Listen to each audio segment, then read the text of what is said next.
Olá, sexto ano, tudo bem? Eu sou o professor Edjoel, quero dar as boas-vindas a você, estudante, aos responsáveis que possam estar acompanhando as aulas aí e, claro, nossos queridos colegas professores, que são sempre muito bem-vindos aqui nas nossas aulas. Hoje a gente vai falar um pouquinho aí, né, sobre essa questão da diversidade aí de recursos, né, para se produzir alimento, etc e tal, que está ligado aí às diferentes regiões, e aí a gente vai tentar fazer aí de uma forma um pouquinho mais leve, né? A gente está vivendo um momento aí tão conturbado, vamos tentar fazer uma aulinha mais tranquila, bem leve, bem conversada. E é claro, não tem como, né, a gente fazer uma boa interação se a gente não tiver aqui o nosso querido professor Magno. É isso daí, estamos aqui para mais uma transmissão aí da aula de ciências. Hoje, aí a colaboração do professor Edjoel, que como eu sempre digo, é um prazer, porque eu aprendo muito com as aulas do Edjoel e eu tenho certeza que a rede aí... e o Edjoel tem toda a razão, né? O ponto máximo aqui da nossa aula é justamente a interação. Então a gente espera aí a interação dos alunos, dos professores e tal. Convido aí os professores a participar da aula, se bem que o nosso objetivo aqui, e o seu aí, né, professor, são os alunos, então, sempre que possível, coloca aí o nome do aluno, o nome da escola que você está representando, a cidade, enfim. Estou vendo aqui que tem vários bons dias aqui também. O Edjoel logo começou a aula, já explodiu aqui um monte de bom dia. Então, pessoal, feliz da vida a todo pique. Então, desejo a todos uma boa aula aí, que a gente tenha um bom aprendizado com essa aula do professor Edjoel que ele trouxe aí pra gente. Opa, obrigado. Na verdade, né, a gente está aqui mais aprendendo do que ensinando, né, com essa aula coletiva aqui dos nossos colegas da rede. E obrigado, professor, pelas gentis palavras. E eu também aprendo sempre aqui, né, com o professor Magno e com vocês aí no chat. Não tem como, né, a gente não aprender. Bom, vamos ver aí então as habilidades que a gente vai trabalhar hoje. Né? Então, isso aqui já está meio que começando o segundo bimestre, não fiquem me xingando, não fiquem bravos comigo, é mais uma aula introdutória para a gente começar essa conversa aí, tá bom? Então tá aí, ó, primeiro é a habilidade EF05CI15, né? Então, ela está recapitulando ali o assunto que já foi tratado em anos anteriores, né? Então, reconhecer as diferentes ofertas de alimentos de acordo com a região onde se vive, discutindo criticamente os aspectos sociais envolvidos na escassez de alimento provocados pelas condições ambientais ou pela ação humana. E também a EF05CI16, adaptar e propor um cardápio equilibrado utilizando os alimentos regionais pela sua sazonalidade e associar a alimentação como promotora de saúde. Então estão aí as habilidades que nós vamos trabalhar hoje, tá bom? Bom, o objetivo da aula então, né? Como é que a gente pensou essa aula aí, ó? Entender que o surgimento de culinárias tradicionais pode estar diretamente ligado às condições climáticas e ambientais, regionais e ao contexto histórico. Então a gente vai fazer um pouquinho de interdisciplinaridade aí também, né? Muito bem. Como que nós vamos fazer isso aí? Então, o que a gente tem que fazer? Né? Compartilhar informação, refletir, resolver atividades, interagir no chat, tá bom? E é lógico, né, que a melhor forma de acompanhar essa aula é usar o seu caderninho para anotação, tirar suas dúvidas, né, fazer as resoluções das atividades, conversar com o seu professor, né, seja via aplicativo, né, aqueles que estão na escola presencialmente. Então, né, da forma que der. A gente está tentando aqui, gente, está todo mundo no mesmo barco, né, a gente sabe que não está fácil, mas a gente está aqui tentando. E a gente sabe que vocês aí do outro lado estão tentando também, a gente está dando o nosso máximo, fazendo o nosso melhor, né? Então vamos lá. Bom, a gente sabe, né, não sei se vocês sabem, nós estamos aqui na cidade de São Paulo, o estúdio fica na cidade de São Paulo. Então aqui é comum você encontrar restaurantes, por exemplo, de comida típica japonesa, de comida típica árabe, né, de comida típica italiana, só para citar alguns exemplos. E também, se a gente pensar só né, em Brasil, você encontra aqui churrascarias gaúchas, né, você encontra aqui restaurantes de comida típica nordestina. Mas e se a gente pensar só no nosso estado? né? Primeiro assim, por que será, né, que existe essa variedade de alimentação? Já que a gente precisa aí, basicamente dos mesmos nutrientes, né? Então por que será que existe essa diferença tão grande aí na alimentação? Então, pensando nisso, eu quero que você coloque aí no chat o seguinte, ó. Em qual região do estado de São Paulo você mora? Você conhece alguma comida típica da sua região? Por que será que existem essas diferenças, né, entre comidas regionais aí? Tá bom? Então eu vou dar 3 minutinhos aí para vocês colocarem aí no chat e já já a gente volta para interagir, tá bom?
Aqui, Joaquim, fizeram inclusive ficar bem pensativo, porque vários colocaram aqui bolinho, aí eu queria saber se esse bolinho é um bolinho pequeno, um bolinho caipira pequeno, ou um bolinho, porque aqui em São Paulo, na capital aqui, a gente fala que bolinho é um salgadinho, né? Sim, Tem bolinho exatamente. de carne, bolinho de frango e tudo mais.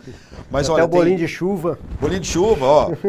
Tem bolinho de frango aqui, São Miguel Arcanjo colocou essa colaboração aí. Em Sorocaba, ó, que maravilha, Sorocaba falou arroz com frango, Edjoel. Opa. Então, o que não falta aqui são essas opiniões. Aí você sempre fica batendo nessa tecla de que eu misturo aqui as questões de comida e tal com aula e tal. Quem está fazendo isso hoje é o Joel. lógico. E fazendo muito bem, porque eu tô com água na boca aqui. Vários aqui colocaram bolo caipira, né? O bolinho caipira e tal. Bolinho de frango, acabou de chegar aqui Itapetininga, e o pessoal de Itapetininga, um abraço também. Olha, essa aula aqui rendeu, hein? Então. Bom, mas tem o popular arroz com feijão.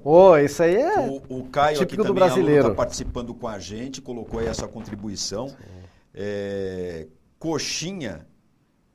coxinha de araraquara. Será que tem alguma coisa especial? Olha, aqui eu e o Joel, a gente está aceitando o drive-thru. Como que é, Joel? É o delivery. Pode encaminhar aqui os deliveries para a gente, aqui, uma amostra para a gente realmente perceber. A Pro Fernanda colocou aqui, Zona Sul de São Paulo, feijoada. Pastel de calcaia. Maravilha. Laerte. Aí a gente tem aqui a Bianca, que colocou feijoada. Oba! Meus alunos responderam feijoada. O pessoal curte uma feijoada, hein? Mas será que é típico da gente isso aí?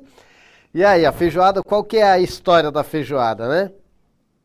Vamos ver aqui. Campinas, pratos variados. O Pro Paulo. Deixa eu ver aqui. Queiroz, nordestina. Feijão com farinha e carne, por causa dos costumes e necessidades de cada região. Cada região existe fartura e escassez. Olha, quem colocou foi Iniciosmar.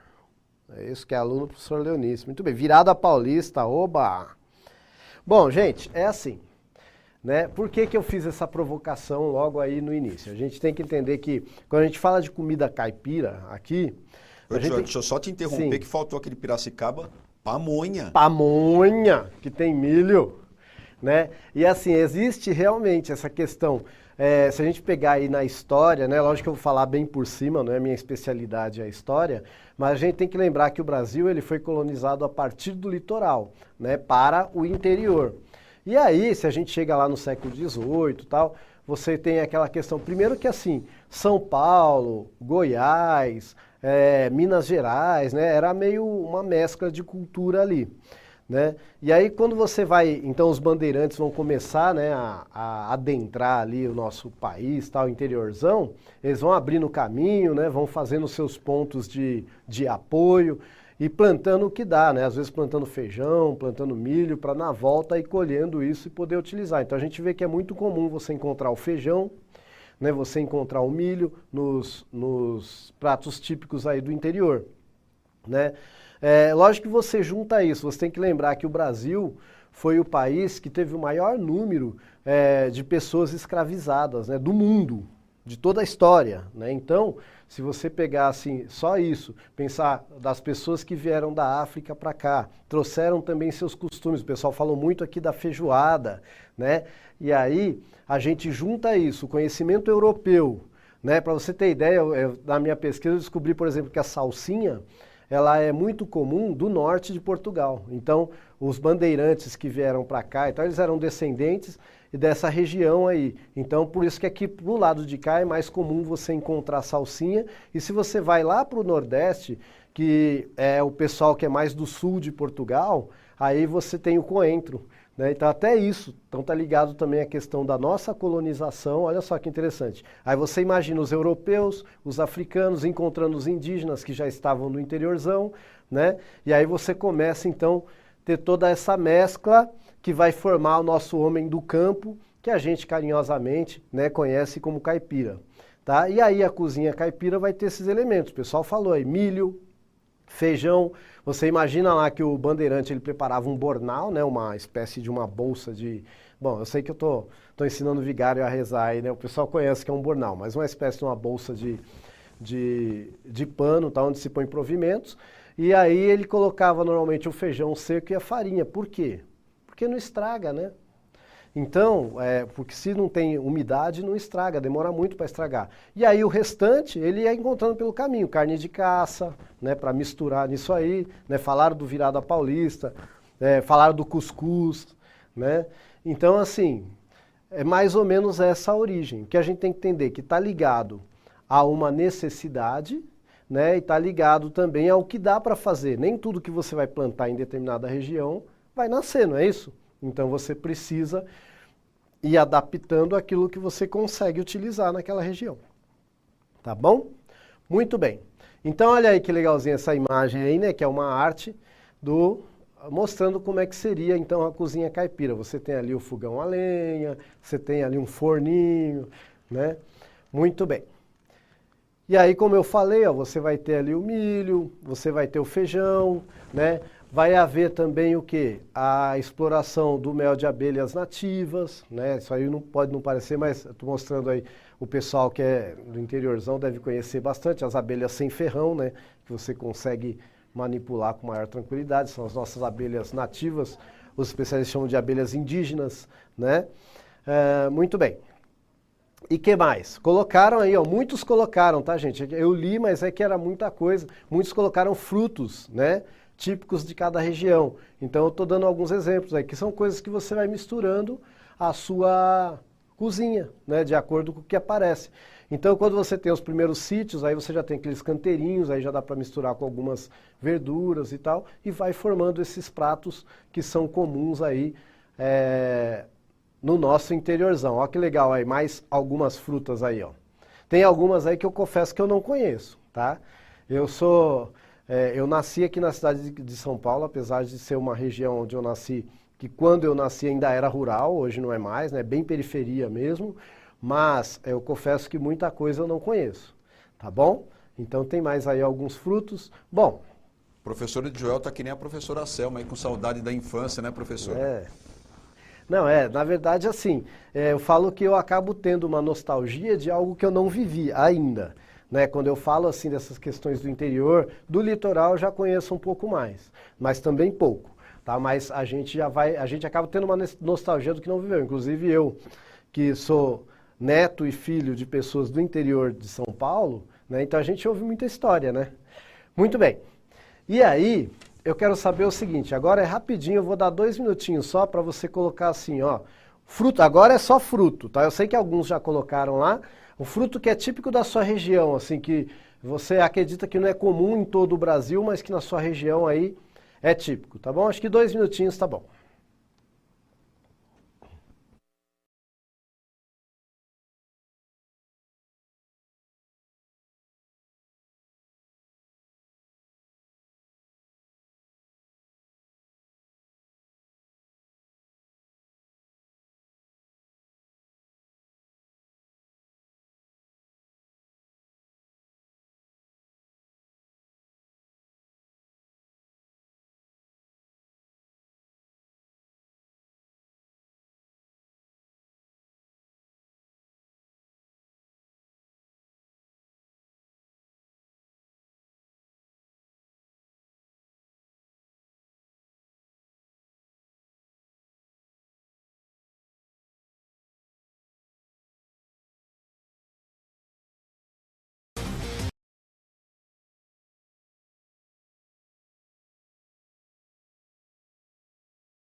Quero cumprimentar aí quem está chegando agora, está acompanhando a aula de ciências aí, quem já está na participação e perdeu alguma aula, não esqueça, a gente tem as aulas no repositório, é só você acessar aí com os alunos, com a ajuda dos professores e tudo mais, essa orientação. E para você que está chegando aqui agora, seja bem-vindo. Eu vou, essa participação primeira, eu vou colocar, apesar da gente dar aqui sempre a prioridade por aluno, né, professor Edjoel? Sempre. Eu vou colocar aqui que a professora Aline colocou logo de cara, que é a uva japonesa, não sei se todos conhecem, é uma planta com uma árvorezinha alta, geralmente aqui a gente tem nas praças, né, Edjoel? E algumas escolas arborizaram com esse tipo de planta. Agora, a participação da aluna é a Marília, que escreveu aqui banana, mas eu tenho aqui participação aqui do José, que apesar de ter falado só, bom dia. José, coloca a sua participação aí, qual é a fruta aí que você tem mais aí na sua região e tudo mais. Tem outros que colocaram aqui banana, como a professora Cláudia e a professora Andréia. Diz que os alunos do sexto ano que estão lá acompanhando com ela na PEI Casquel de Santos, colocou o cambuci, Edjoel. Eu não conheço essa fruta. Não sei. Eu sei que também existe, tem até um bairro aqui, né, o cambuci. Você gostaria que mandasse também eu uma amostra aqui para nós? Viu? Eu também gostaria muito. Olha que bacana que a professora Débora colocou aqui maçã. Aqui. Puxa vida, que chique isso, hein? Isso é chique, hein? Olha só.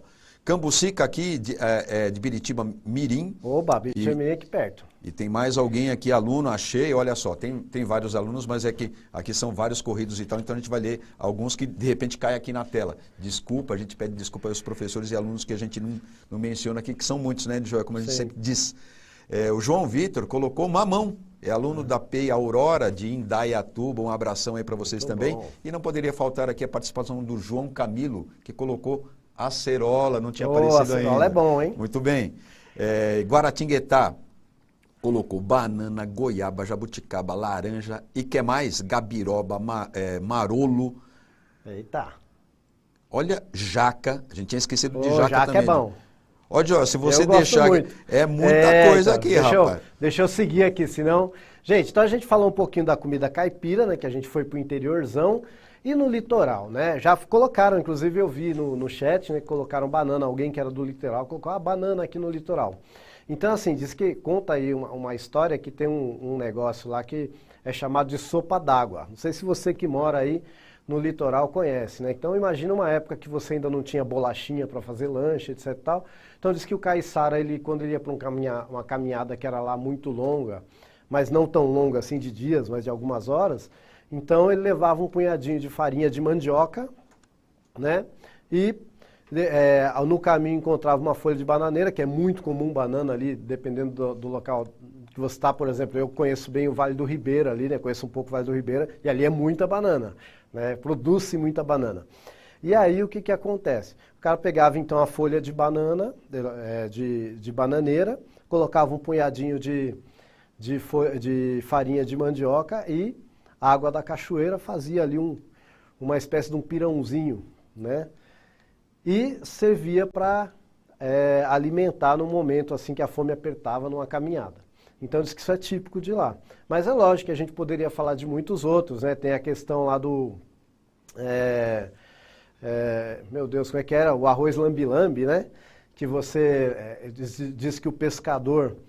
quando ele ia para pescar, já levava ali seu fogareirozinho, tá? E uma lata com o arroz. E aí, chegando lá, ele colocava o marisco, né? Pegava o marisco, colocava para ferver, o marisco ainda fechado. E quando ele abria, espalhava aquele sabor do marisco por todo o arroz. É lógico que agora esse prato está mais moderno, mas a origem aí. Então, isso está ligado diretamente ao quê? Ao fato de estar próximo ao mar também, né? Então, a gente precisa perceber isso, que tem essas características aí que estão diretamente ligadas à região. Tá, então eu dei dois exemplos, a gente sabe que tem aquele, acho que é o peixe azul também, né, que está ligado à banana verde, que você faz lá com a banana verde e tal. Acredita-se que essa questão de usar a banana verde cozida, houve uma época em que a gente tem que lembrar que a mandioca que, né, os indígenas plantavam e tal, e que a farinha de mandioca houve uma escassez por causa de uma praga, acredita-se, né? Alguns dizem que foi isso, que não, e que aí você cozinhar a banana daria uma textura semelhante ao pirão, né? Que é meio que parece que o pessoal gosta bastante de pirão em várias regiões do Brasil, né? Então aí só vai se procurando essa textura. Então assim, são histórias que a gente vai ouvindo e a gente vai vendo que isso está tudo ligado o quê? A oferta da região. E essa oferta da região deve estar ligado a quê?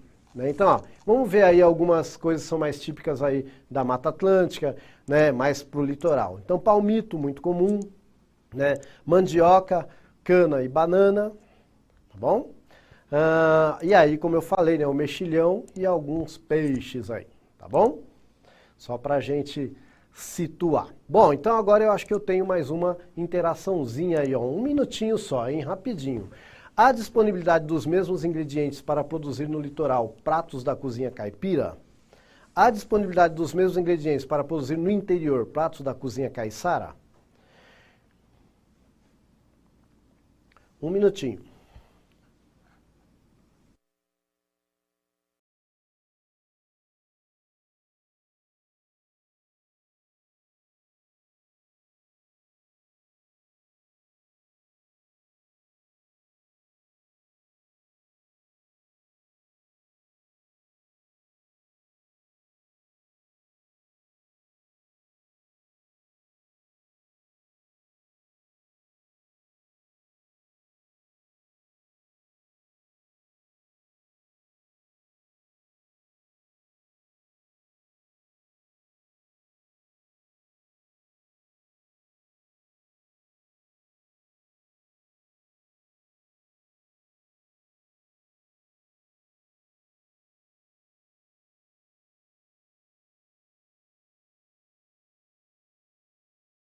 Fernando Nobre, aí do sexto A, do sexto B, que a professora Ana Maria tinha colocado, que a gente não falou, agora a gente está falando. Olha, muitos aqui colocaram sim, alguns outros não. Ficou aqui um impasse, Edjoel, entre essa pergunta aí que você colocou. Felipe Silva, só para mencionar aqui, um aluno colocou, sim, mas não muito comum. Eu acho que ficou bem bacana essa resposta aí. A gente tem que lembrar o seguinte, que vai gerar transporte, né, vai encarecer. Então seria legal a gente valorizar os produtos, né, da nossa região nesse sentido, né, de facilitar aí, a questão do preço, etc. tal, e também a produção. Tá bom? Bom, eu vou ter que ficar por aqui. O professor Magno sempre tem, né, um último recadinho aí para vocês. A gente espera sempre fazer o melhor e poder fazer uma parcerada legal, mas a gente sabe que é susceptível a falhas, enfim, e sempre pode melhorar. Então, analisa essa aula, vê o que você gostou, o que você, de repente, pode dar alguma sugestão e tudo mais, mas não deixe de avaliar aí pelo QR Code ou pelo link, e a gente vai ficando por aqui à disposição de vocês, e até a próxima, sexto ano e professores. Tchau, gente.